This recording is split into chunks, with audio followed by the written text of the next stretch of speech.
thank you all for being here again for the FWICC meeting. The governor obviously is not here, so we'll just do introductions and start with the mayor. Okay, good morning, everybody. First, let me just say, this is the first time I've been in a meeting with my new Chief Public Health Advisor, so I'm really glad to have her on board, Dr. Pamela Pugh. One of the updates I do want to give is that we started the next phase of the Fast Start program, and maybe you'll hear more from General McDaniel a little bit later, but we're doing that, and really our goal is to, before the weather breaks, get another 800 removed, and that's a good thing, but pray for great weather, I guess, for as long as we can, McDaniel. That's correct. That's correct. If I can jump in, Madam Mayor, we have done... Hey, General, can you use the mic so that they're recording this? Thank you. If I could jump in and interrupt, ma'am.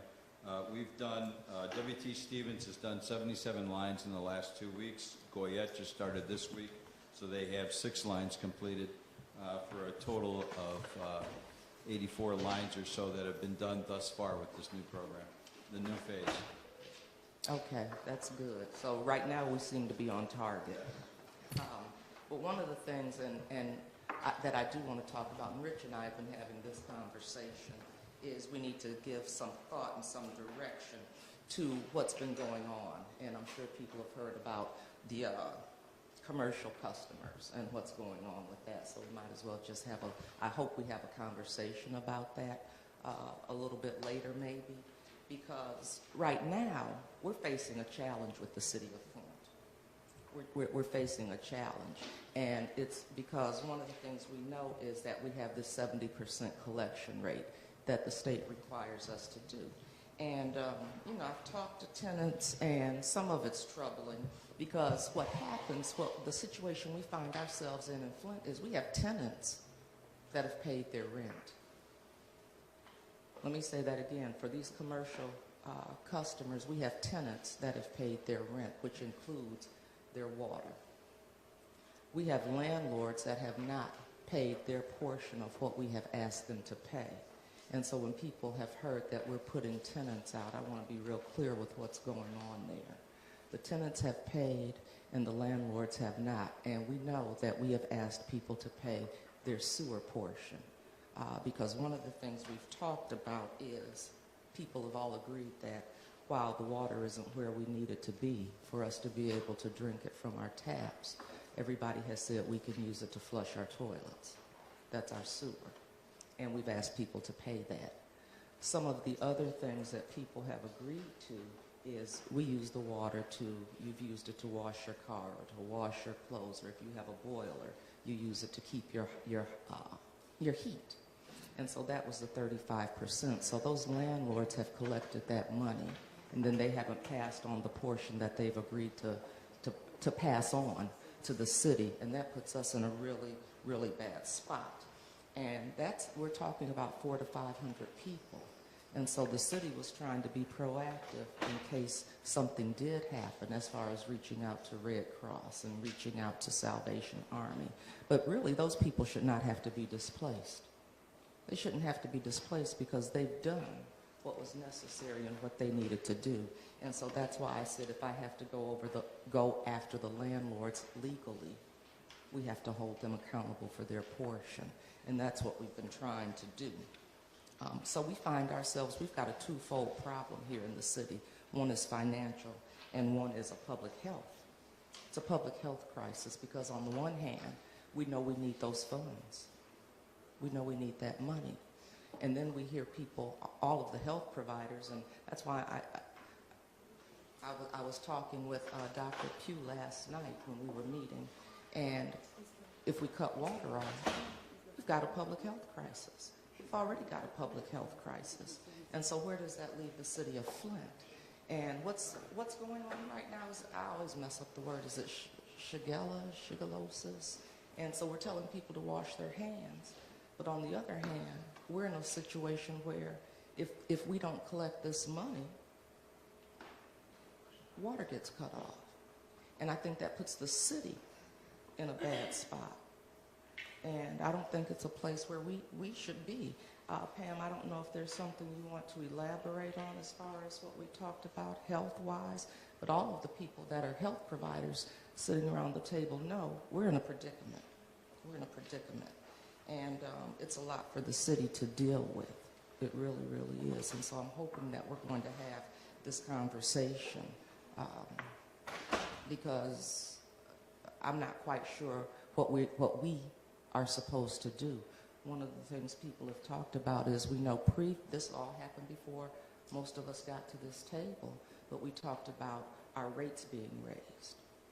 And our rates, and I think that's why we're having a problem collecting the money, because our sewer rates were raised where it feels like you're still paying a full water bill. And it makes it difficult for us to collect the percentage that we know we need to collect, because we can't have the city broke either. So I just needed to put that on the table, and I'm hoping that it's something that we can come up with a solution for, because I don't think that we should look bad, the city of Flint, for trying to get what we need to keep some money. But on the other hand, if people get put out, we're just facing a financial crisis and a public health crisis. So I know, isn't that an interesting opening?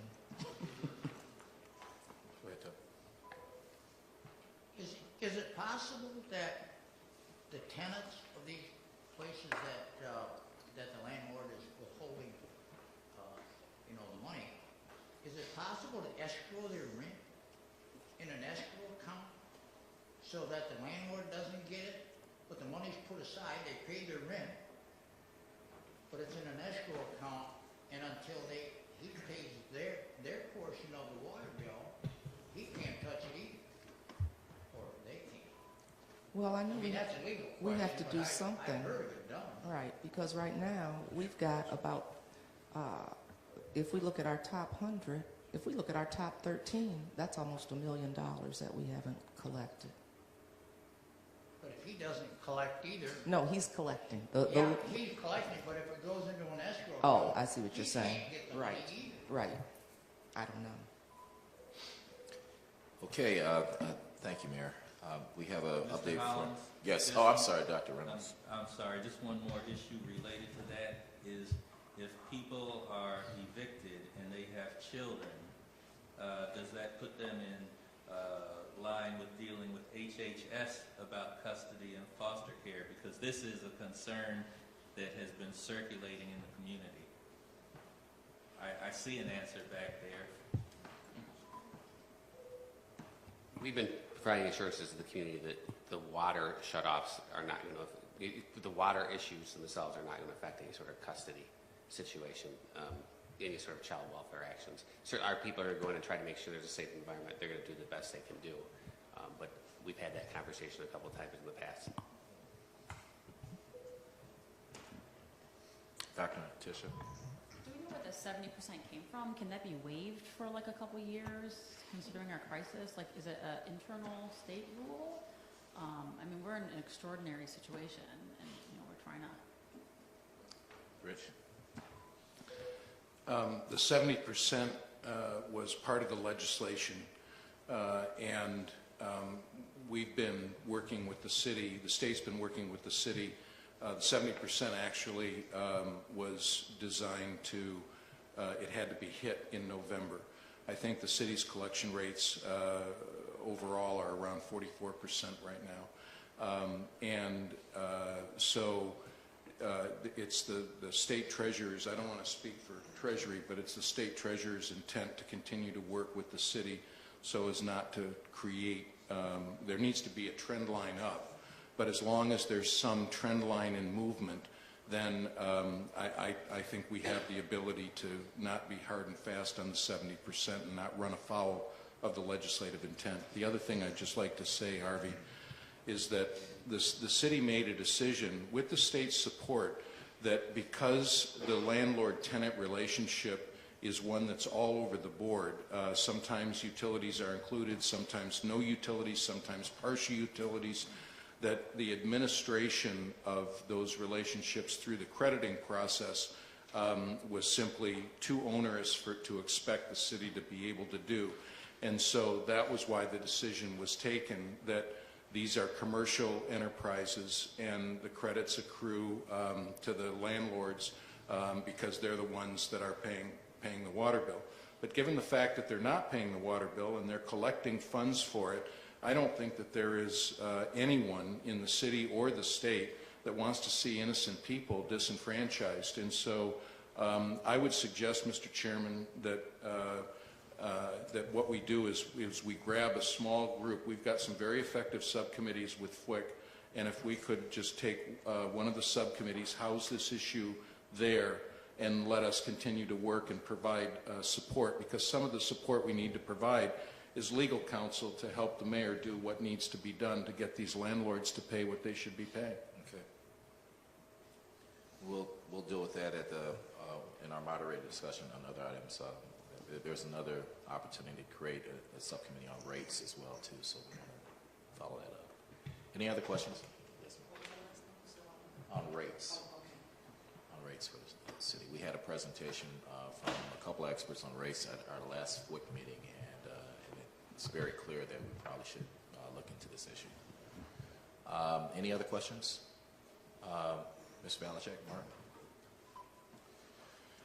The county continues to work with our community partners on a number of initiatives, especially trying to encourage people to sign up for the healthcare expansion. We're doing some joint promotion with the open enrollment period now in the marketplace. We have 3 special events that are scheduled on Sunday, November 13th. We'll be at Our Lady of Guadalupe from 10 until 1, providing information and also doing vaccinations. On November 16th, from 10 to 2, we'll be at Crossover Downtown Outreach Ministries. And on November 19th, we'll be at the Flint Farmers Market, providing information and vaccinations. Okay, thank you. Captain Kalinsky? Just a few items. We have delivery for the community points of distribution shelters that we put out there. While tents work during the summer, during the winter time, it's just not effective. So we have hard-sided shelters that we have put out there. I think we have 6 out of 9. Still working on the connections, and that will provide heat. There won't be anything in them. Obviously, it's just a place for our workers to get out of the elements. So those are in place in 6 of 9 of them. I don't know if the winter apparel has been issued to everybody yet. I think everybody has been fitted for some winter apparel, so we want to make sure that they have all that. So that will be in place through the winter months. And since the last FWICC, all the points of distribution are now open noon to 6, Monday through Saturday. We shifted the hours a little bit, and we still see just a slight trend still. Decreasing the amount of water distribution. So hopefully that means we're pushing more water through the system, but I'm sure that's something George would be more, or is more knowledgeable on that than I. And I think that's really it. We're still in the State Emergency Operations Center. There's core team members there, but a lot of the work is being done right here in Flint out of the warehouse. Any questions for Captain Kalinsky? Okay, George, the floor is yours. Thank you, Harvey. So I have 3 things that I'd like to briefly discuss. The first is we've been able to implement the new residential testing program. This is the new 2-bottle pit as opposed to the original 1-liter bottle. And the purpose for this is to try and take the things that we learned from the testing that we did in the schools and try to apply that in the residents. So there's a 250-liter bottle, which we're asking residents to fill first, and that'll represent the water that's coming right there at the fixture and up to approximately where the shutoff valves are, which oftentimes are brass, which tend to contain lead. And then the second bottle is 750 mils, which gets us back a little bit deeper into the plumbing. And so we can then take a weighted average of those 2 numbers, and we can calculate what the 1-liter number would have been.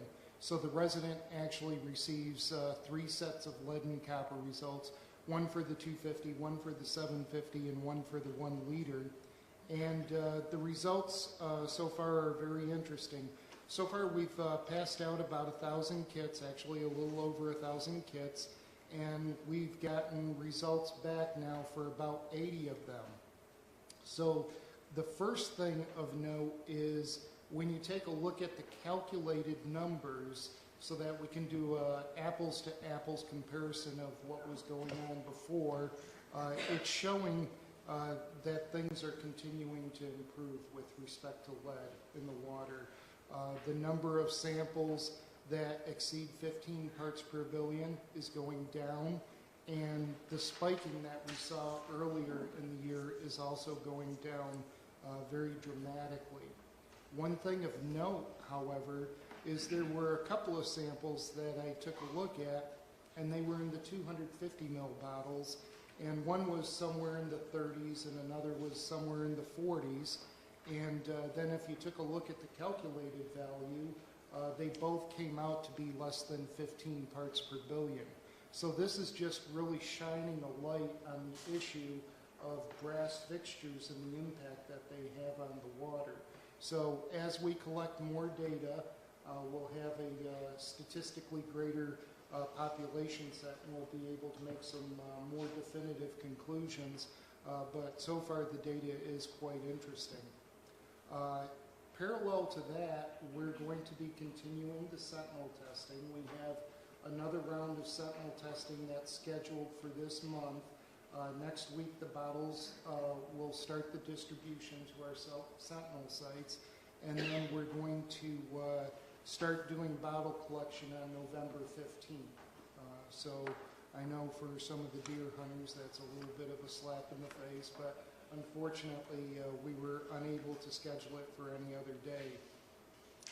Finally, I want to talk very briefly about our core program, Community Outreach Resident Education.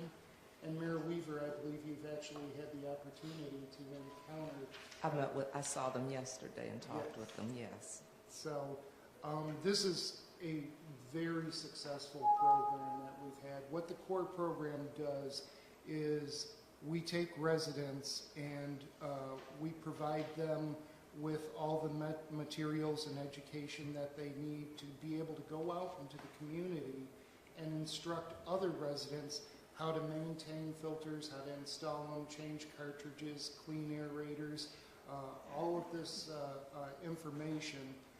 And it's just been really, really well received. So far, we've been able to enter over 2,000 homes, and we're very proud of that. We started out with 4 workers. We're now up to 14, and we're working very closely with Michigan Works GST, and it looks like next week we'll be bringing on another 8, so that'll get us up to 22. The goal is so that we have 2 teams of 2 in all 9 wards. So our ultimate goal is to have 36 teams, and our ultimate goal from that point is to be able to speak to every single residence in the city of Flint and hopefully do that in 6 months. You know, yesterday, they do a little bit more than that. They flag down the police when people are locked out of their homes, too. That's how they found us, because we were looking at some places where people were really doing illegal dumping. And they came and got us and had us come over because there was someone that was locked out of their home. And it was an older lady, and we were trying to get her back into her home. But they showed us their you know, how they're tracking all of the information. It was very impressive what they could show us with that. So it was good to see them, and people were receiving them well when they were out in the neighborhoods. Any questions? George, I have a question. Other homes that they have gone to, are you seeing any trends as far as filter use or concerns that they have, or consistent problems, or anything out there?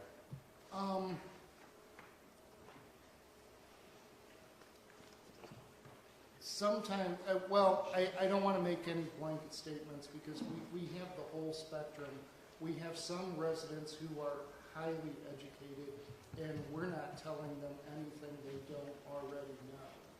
And then we also have the other end of the spectrum, where it might be an elderly person who hasn't had access to media or any of these other things, and there may be precious little that they know. They may have a filter right there sitting next to the faucet, but either because they're physically incapable of installing it or whatever reason, the filter hasn't been installed on the faucet. So this gives us the opportunity to interact with the resident, to provide the information, answer any of the questions that they have, and make sure that they're squared away with the proper use of the filters. So I would say that we have the whole spectrum there, and that there isn't one single story. Okay. I know a meeting is coming up to get those core team leaders and the warehouse and everybody synced up to make sure that they're working with them. So I afterwards, maybe if we can chat, or maybe at the next meeting about that. Absolutely. Thanks. Dr. Tisha? So the core program sounds awesome, especially the one-on-one touch with the residents. Is there a way that we can include other things that they do? For example, information about the medicating movement, or nutrition information, or the education? Actually, I believe that's part of it. They already, There are some educational materials that we are I providing. mean, especially the Medicaid waiver. I mean, there's so many great things that, since you're touching all these people, it'd be great if they knew about all the other things out there. Absolutely, and what I can do is I can go back to verify all of the materials that are being provided, and if there's any holes in that, we certainly can fill that, because I agree with you 100%. This is the perfect opportunity to present all of the things that are available. So if we have any holes in there, I'm not sure that we do, but if we do have any holes in there, we definitely need to fill that. And I think the clearinghouse of all this information is going on the Flint Cares website. So flintcares.com has like pretty much all the resources and things that are happening, which is where most people are being directed. But it'd be great if we can do that. Absolutely. Bryce, you had a comment? Yes, if you give me this opportunity, Mr. Hollins, to make an announcement. Some of you have not heard that George Christian was recently promoted to Assistant Division Chief for the Drinking Water Program. And so this is congratulations to George. And this relates to our department and division's response to the FWICC recommendations. Part of cultural change is leadership change. And so George has been doing a great job in terms of his split response work here, as you all know, and so this is in recognition of that, and we will continue to help lead that effort, so we're pleased about that. Also, in response to the FWICC recommendation that we needed to do more side-by-side hands-on training of DEQ staff, I'm pleased to announce that working with Jolisa McDay and the water treatment plant staff, we're going to start that side-by-side training at the end of this month, as a matter of fact, for the surface water treatment-related things at the water plant. So I just want you to know that we are, in fact, moving forward to implement those things we said we were going to do as part of our responses to FWICC. So. Thank you. Thank you. Seeing that there are no other questions, we'll move on. Colonel Hippica, the floor is yours.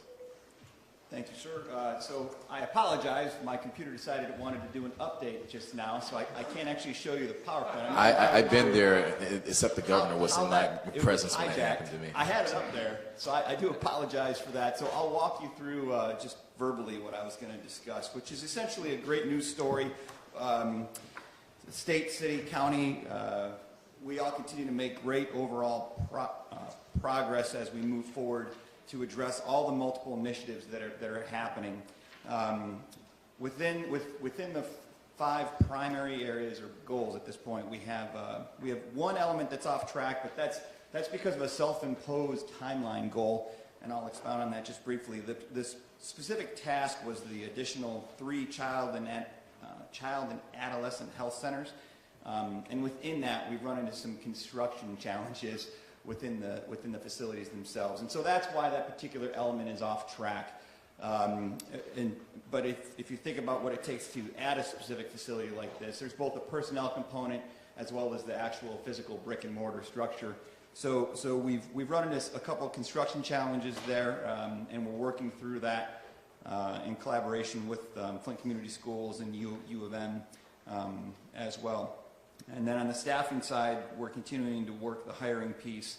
And so in terms of just to kind of summarize that, the main reason why it's off track is just our self-imposed deadline. We had said we wanted that done by October 1st and did not meet that particular goal. So from a construction perspective, that's really the big challenge there. But we're working through the wickets of that, and but in terms of the overall numbers, that's the one element that's off track. In terms of some other highlights, I'll bring you up to speed on here.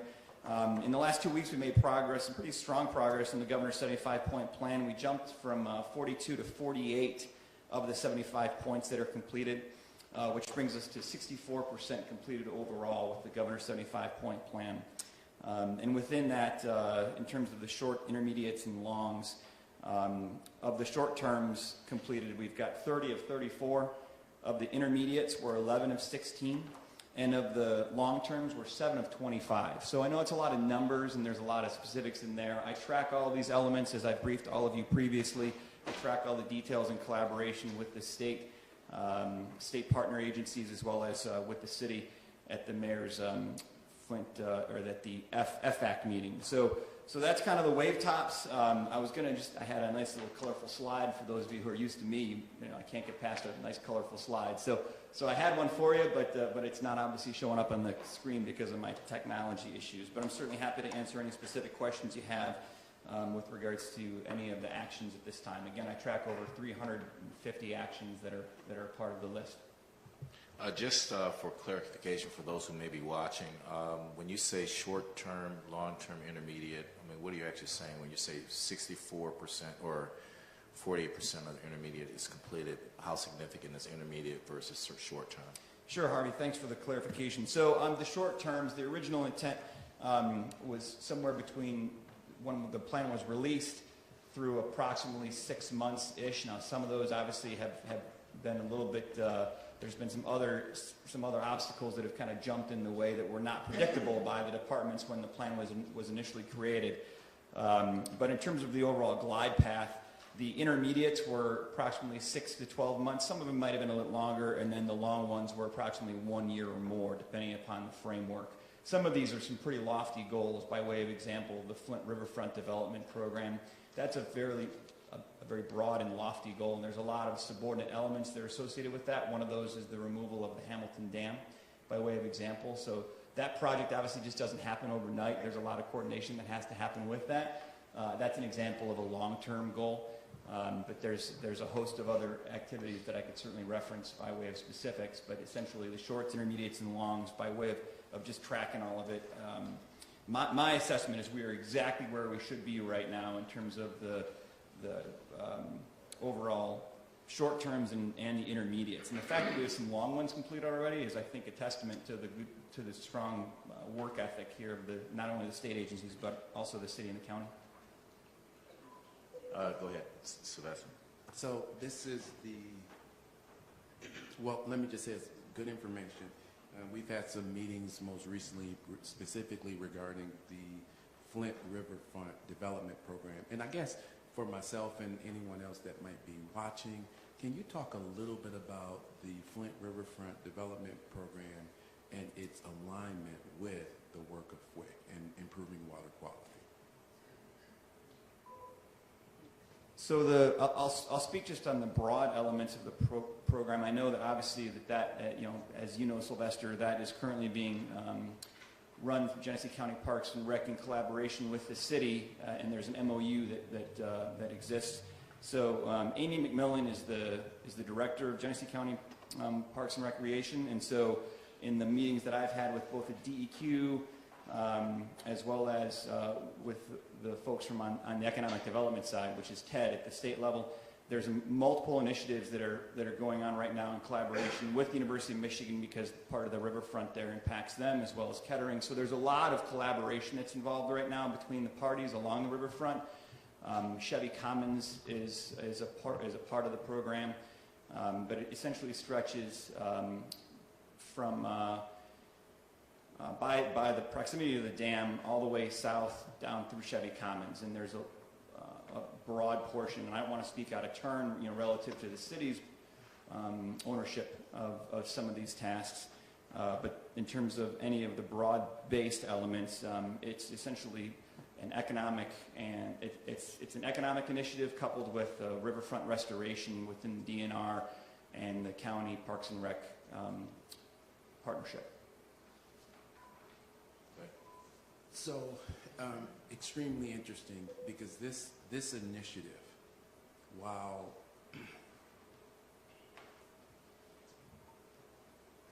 and let me just say, while attractive in nature, right, and we certainly want this development to go forward, is creating some challenges for the city of Flint. And I'm really interested in knowing its connection to water quality, because the primary thing for the city right now, and certainly economic development is extremely important. It's a priority for the mayor, it's a priority for the community, it's a priority for everyone across the board. And so I really understand that. I'm curious to really understand its connection to water quality, because while we are working extremely hard to improve the water quality, we're also forced to deal with some of the challenges related to this project, again, that we believe is important, but is being couched under something that may not be relevant to the project.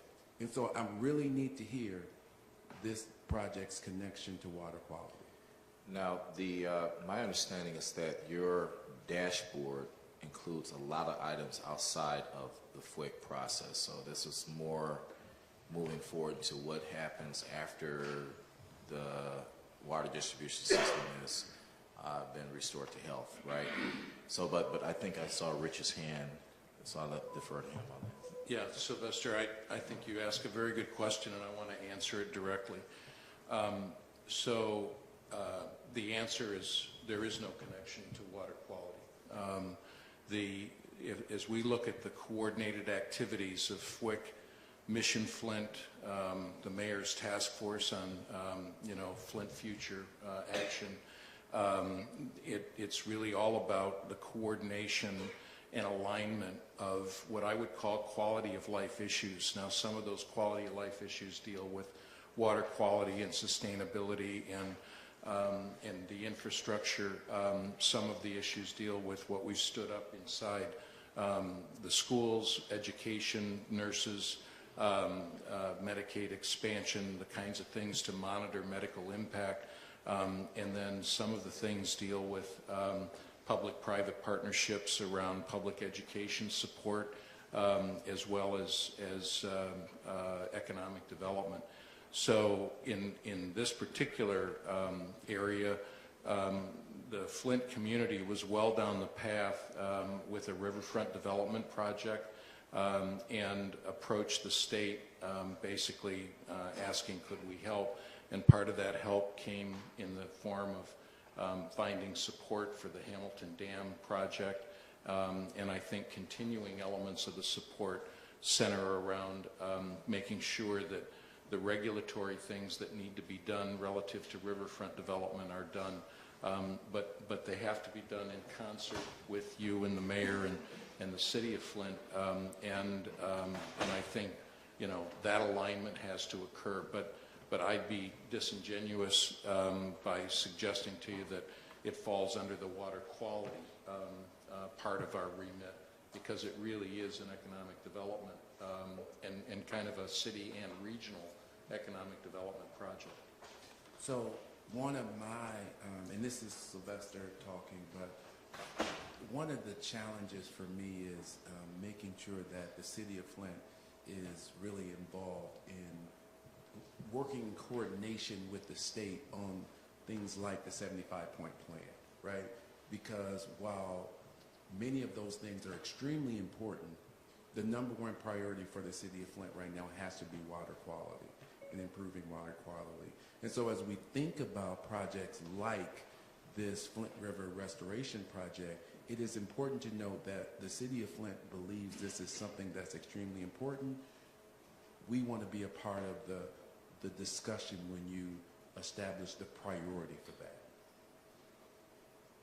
And I believe that that's something that did not happen in this, as it relates to this project. And while it's extremely important, having conversations, frank conversations with the city of Flint about the timing of it and its priority is also important, so that it doesn't become a distraction as we replace service lines and other infrastructure related items. I think that's well put, Dr. Reynolds. Thank you, Mr. Hollins. Related to that is the seasonal problem of water main breaks and boil water advisories that usually come with them, which may compromise filters. Are there long-term, is there a plan to anticipate this for this winter so that will be adequately addressed? So if there's a boil water advisory, filters can be replaced. There'll be extra water available, because we've already had the seasonal issues of Legionella and Shigella, and perhaps now we can start anticipating problems. Because as I've told you before, I've had to close down my operation for a day under the previous administration because there was inadequate communication. That's a good point. I'm going to defer to either Captain Kalinsky or George on that response. Well, on you said the boil water advisory and compromising the filters, so I probably need some explanation as to what you mean by how the boil water advisory compromised the doctor. I apologize. If there's a water main break, there's potential contamination of the water, and if folks are not instructed to bypass their filter during that time, they're running potentially contaminated water through the filter and contaminating the filter. So, what do? You can send out a message, say, boil your filtered water, which can be confused with boil your unfiltered water. So we really need some anticipation there and some clear community instructions and clear maps that show where the boil water advisory starts and where it ends, and then updates so that residents and businesses will know when to do what. Got it. Yeah, that's a great point. I think that's something that we can work with the DEQ and the city officials on that. We do have a lot of filters available, so there shouldn't be any concern about getting replacement filters. But I would look to George as far as any information as compromising of the filters. Right, and to speak to your point, Dr. Reynolds, I don't believe that message has been developed, and we can certainly put that on our to-do list and make sure that we have a message available.